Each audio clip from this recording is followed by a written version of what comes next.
Welcome back to Pankriti Commerce Classes. Myself Pankaj Kumar Gupta and I am semi qualified chartered accountant. Last class हम लोगों ने जो financial management start किया था उनमें हम लोगों ने फाइनेंशियल मैनेजमेंट का मीनिंग समझा था और एक ऑथर जो जीएल मेसी थे उनके ऑथर को समझे थे। आज हम लोग फाइनेंशियल मैनेजमेंट का रोल पढ़ने वाले हैं। What do mean by role? Role का मतलब होता है भूमिका। जैसे हमारे फैमिली में हमारे फादर का कुछ रोल होता है, कुछ मम्मी का रोल होता है और कुछ हम लोगों का रोल होता है, वैसे ही कंपनी में भी फाइनेंशियल मैनेजमेंट का रोल होता है। तो आज ये इम्पॉर्टेंट टॉपिक ये आज हम लोग डिस्कस करने वाले हैं और एग्ज़ाम के पॉइंट ऑफ व्यू से बहुत इम्पॉर्टेंट ये टॉपिक है। इसे श्योर देखें। मेरे क्लास पंकृति कॉमर्स क्लासेस को लाइक करें, सब्सक्राइब करें और कमेंट करना ना भूलें। चलिए स्टार्ट करते हैं। सबसे पहले देख लेते हैं कि रोल ऑफ फाइनेंशियल मैनेजमेंट है क्या। तो फाइनेंस के बारे में तो हम लोग पहले ही बात कर चुके थे। फाइनेंस का मतलब ही था मनी, पैसे का लेन देन जो होता है कंपनी के साथ, वो कंपनी आखिर उस पैसे को कैसे मैनेज करेगी, उसकी भूमिका, उसका रोल आज हम लोग पढ़ने वाले। सबसे पहला बात समझिए, कुछ कॉमन एक्टिविटीज़ और कुछ ऐसे एरिया होंगे जहाँ पे हम लोग फाइनेंशियली जब उस चीज़ को डिसाइड करेंगे, जब हम डिसीजन लेंगे तो उस एरिया को ये फाइनेंशियल मैनेजमेंट इन्फ्लुएंस करता है। पहला हमारा जो रोल का पॉइंट है वो है size and composition of fix asset. Size का मतलब यहाँ पे आप ये मत सोचिएगा कि फिक्स एसेट्स का साइज कितना है, लार्ज है, मीडियम है या स्मॉल है। साइज का मतलब यहाँ पे कुछ और है। मैं आपको यहाँ पे एग्जांपल के थ्रू समझाता हूँ। अब मैंने लिया फिक्स एसेट्स, ठीक है।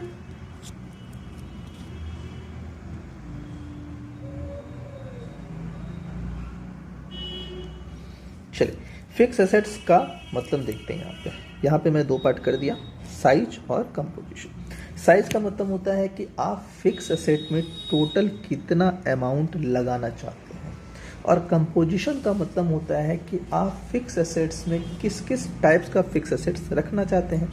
जैसे मैं कंपोजिशन में ले लिया कि आप फिक्स एसेट्स में चाहते हैं लैंड खरीदना, बिल्डिंग खरीदना, फर्नीचर एंड फिक्चर्स खरीदना चाहते हैं, तो मानिए हमें लैंड खरीदने में 200 लगेगा, बिल्डिंग खरीदने में 200 लगेगा, फर्नीचर एंड फिक्चर्स खरीदने में 100 लगेगा।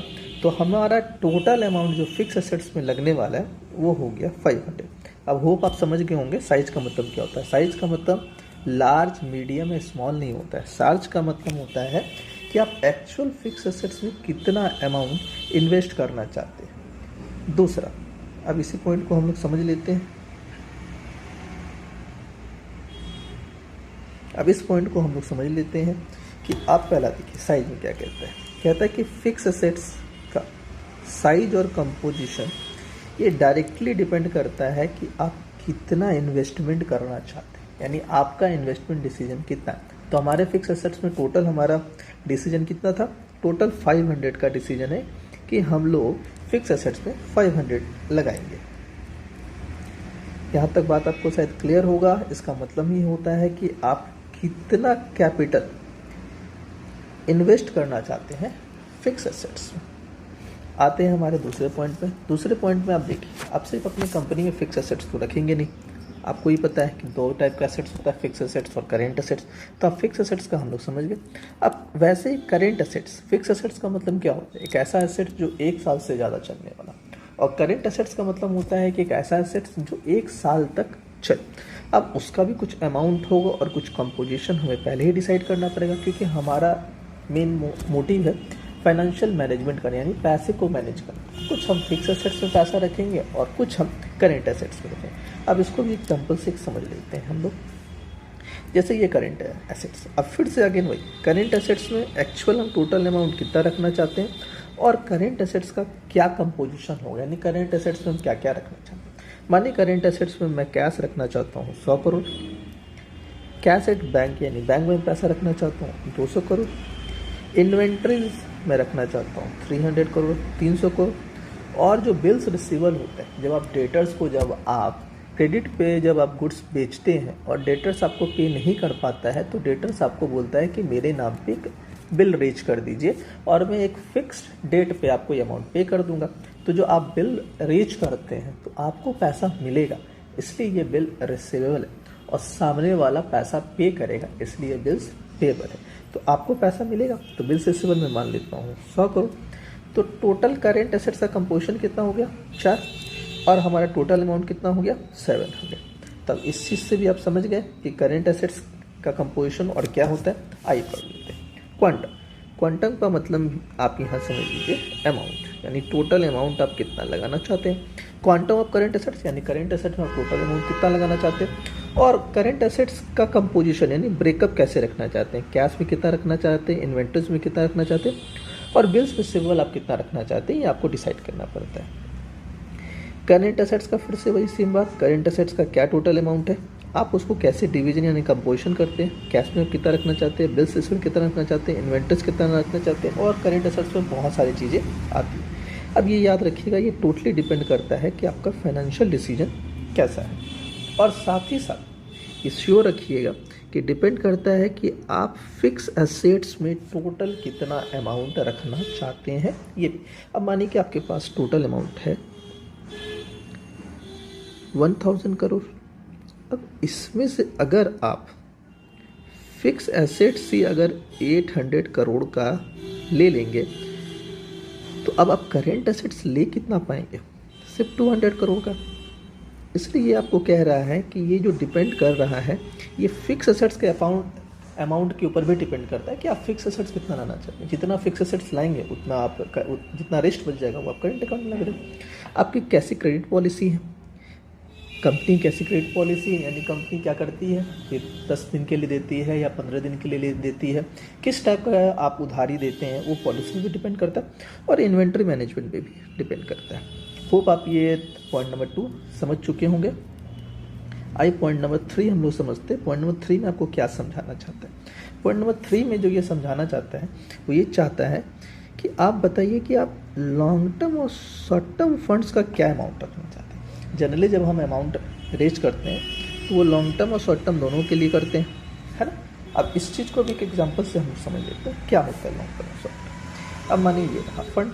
अब ये फंड कह रहा है कि आप लॉन्ग टर्म फंड भी ले सकते हैं और शॉर्ट टर्म भी। अगर आपकी लिक्विडेशन पॉलिसी है, होप आप लोग लिक्विडेशन या लिक्विडिटी समझते होंगे कि लिक्विड एसेट्स क्या होता है। मैं फिर भी आपको समझा देता हूँ।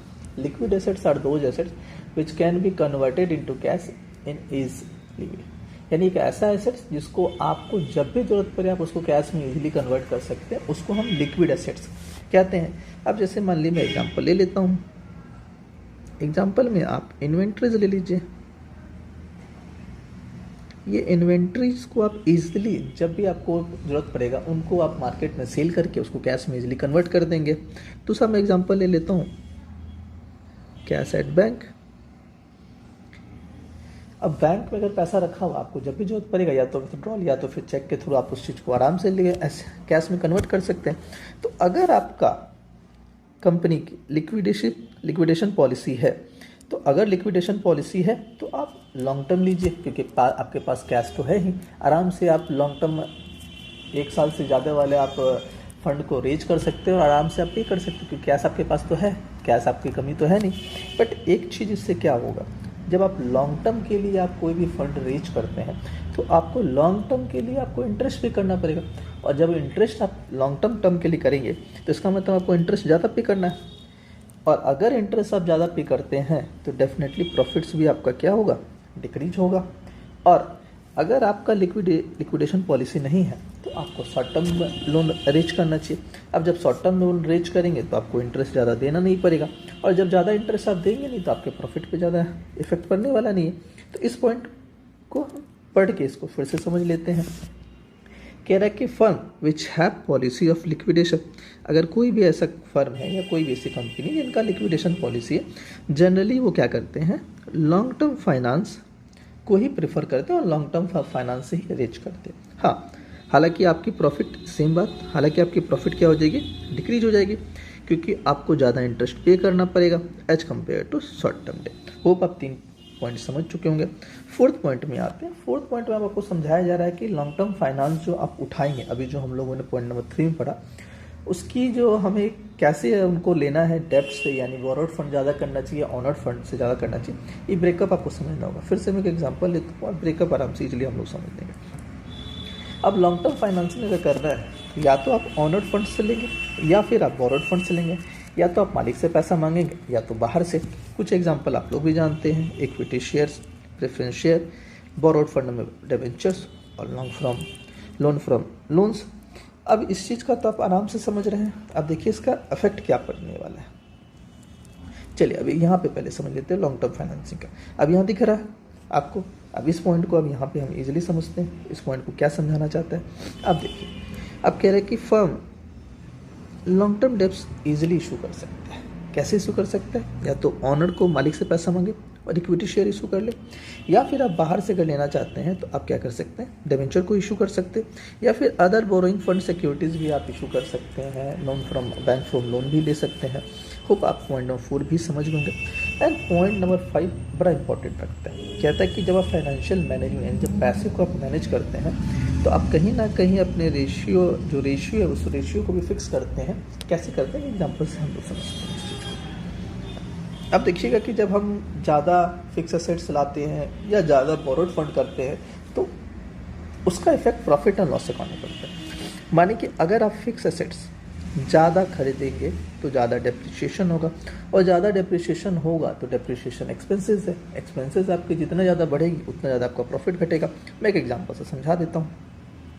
मानिए 2020-23 में हम लोगों ने टोटल 10 एसेट्स खरीदा, फिक्स एसेट्स खरीदा, और हर पर फिक्स एसेट्स का प्राइस 1 लाख था।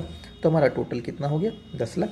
डेप्रिसिएशन रेट हमारा क्या था, 10%। इससे हमारा डेप्रिसिएशन अमाउंट कितना निकल गया, 1 लाख। अभी 1 लाख हमारे लिए क्या है, एक्सपेंसेस। अब इसको अगर हम प्रॉफिट में घटाएंगे तो ये घटेगी। अब अगर मानिए हम एडिशनल परचेज करते हैं, मानिए 20 एक्स्ट्रा फिक्स एसेट्स लाते हैं, 1 लाख रुपीज़ पर फिक्स एसेट, तो हमारा टोटल 20 लाख रुपए फिक्स एसेट्स आ गया। इस पर हम लोगों ने डेप्रिसिएशन निकाल दिया 2 लाख रुपए, तो हमारा टोटल डेप्रिसिएशन कितना हो गया, 1 + 3 = 3 लाख। अब टोटल ये 3 लाख हो गया। जहाँ मेरा एक्सपेंसेस 1 लाख लगने वाला था तो वहाँ हमारा एक्सपेंसेस कितना हो गया, 3 लाख। तो अगर ऐसा होगा तो इसका मतलब हमारा फिर से वही बात, more assets means more depreciation, और मोर डेप्रिसिएशन मीन्स लेस प्रॉफिट। तो आप फिक्स एसेट्स का तो समझ गए, जितना ज़्यादा फिक्स एसेट्स आप लेके आएंगे तो फाइनेंशियल डिसीजन में हम समझते हैं कि फिक्स एसेट्स का कितना अमाउंट होगा और कितने कंपोजिशन होगा। जितना ज़्यादा फिक्स एसेट्स लाएंगे उतना ज़्यादा डेप्रिसिएशन होगा, और जितना ज़्यादा डेप्रिसिएशन होगा उतना हमारा प्रॉफिट्स कम हो जाएगा। अब बोरोड फंड के तरफ से समझ लेते हैं। अगर आप ज़्यादा लोन लेते हैं, बोरोड फंड लेते हैं, तो ज़्यादा आपको इंटरेस्ट पे करना पड़ेगा, और फिर से ज़्यादा इंटरेस्ट पे करें इसका मतलब हमारा एक्सपेंसेस बढ़ जा रहा है, और अगर एक्सपेंसेस बढ़ रहा है तो इसका मतलब अगेन हमारा प्रॉफिट्स क्या होगा, कम हो जाएगा। एक एग्जांपल से फिर से हम समझ लेते हैं।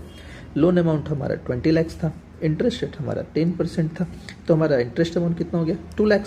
अभी 2 लाख रुपए एक्सपेंसेस तो उसको प्रॉफिट्स में घटा देंगे। अब अगर हम एडिशनल लोन अगर रेज करते हैं, मानिए 30 लाख रुपीज़, और इसका इंटरेस्ट अमाउंट कितना हो जाएगा, सेम परसेंटेज से 10% से 3 लाख। अब जब हम लोग 3 लाख रुपए जब हम लोग निकाल लेंगे तो हमारा टोटल, सॉरी यहाँ पे लिखा गया है, यहाँ पे 3 लाख लिख लेते हैं, तो 3 लाख। तो अब हमारा टोटल इंटरेस्ट कितना हो गया, 2 + 3 = 5 लाख, यानी 5 लाख। जहाँ हमें 2 लाख रुपए लगने वाला था, अब हमारा कितना हो गया, 5 लाख। तो हमारा इंटरेस्ट बढ़ गया। इसका मतलब जितना ज़्यादा आप लोन लेंगे उतना ज़्यादा आपको इंटरेस्ट पे करना पड़ेगा, और जितना ज़्यादा आप इंटरेस्ट पे करेंगे उतना आपका प्रॉफिट क्या होगा, कम होगा।